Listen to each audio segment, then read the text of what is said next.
So I read volume 1 of Chip Zdarsky's run on Batman, and I liked it. I thought it was pretty good. The art by Jorge Jimenez was good, but then once that kind of went away, the last few issues I just didn't even bother reading. It didn't seem like it had a lot to do with the story, at least the main story that I was trying to read. Maybe it's pretty good, or a different story, or there's backstory to it. I don't know. But I mean, I like it. And I know Volume 2 picks it up right off where the issue I left off on. So I got a few more to go.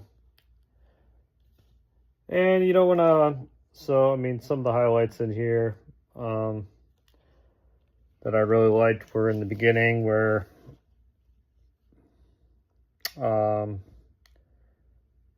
he has that call to Selena. And then that kind of, to me, that was the context of that. I think it shows a decision that necessarily getting rid of Catwoman wasn't exactly the greatest idea, I think, on that wedding thing. And it's the context of he needs aloneness, or not aloneness, but he needs somebody. But Batman doesn't know how to say he needs people because of the trauma. It pushes people away, or because they're gonna get hurt by him being in his life, so that's just a natural phase of him. And this shows what happens to Robin in this issue. Has flashbacks to Jason. And now the one part I might not be a big fan of is what goes on with the Penguin. I don't know. But it's another thing. They got rid of the old character and they put in some new characters, but new characters are probably nothing will happen with. That's exactly how these things work. Oh, well, here's, this new version of this, or blah, blah, blah. Insert said new characters. I mean, there's tons of new characters that have been introduced. In particular, in James Tynion's run, or Scott Snyder's New 52 run, that basically have not been touched. And I'm sure there's reasons for that.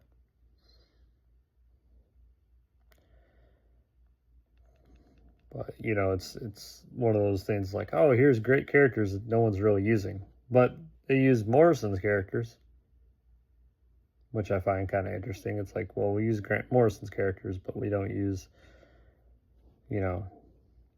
Scott Snyder's New 52, Court of Owls, Mr. Blum, those types of characters. Or, I mean, the one exception I think I did see appears here, but not really, is the designer.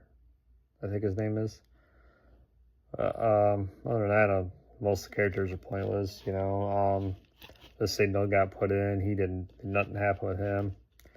There's just a lot of those things. And I haven't really read a lot of Tim Drake Robin, so it's kind of interesting to see this, even though Damian's my favorite. And the character Dick Grayson, I like the growth story, but I never really think too much of him as Robin. Except for the small portion of Teen Titans in my mind. But most of my sight has seen him as Nightwing his whole span. And Tim Drake, my experience is really in the animated series. I've seen him with the story in that with Two-Face. The story I read of Jason Todd was basically, that's Jason Todd's story. They just played it over and used it for Tim Drake. And then, of course, I know about the Red Hood. That's probably one of the few other stories. And, the few stories I read with Jason Todd seem all right. So, I don't know. I'm interested to see how Tim Drake plays out in the story. and Batman's craziness going on, and how they take him down. Have you read it? What are your thoughts on Zdarsky's run, or this volume in particular? Let me know.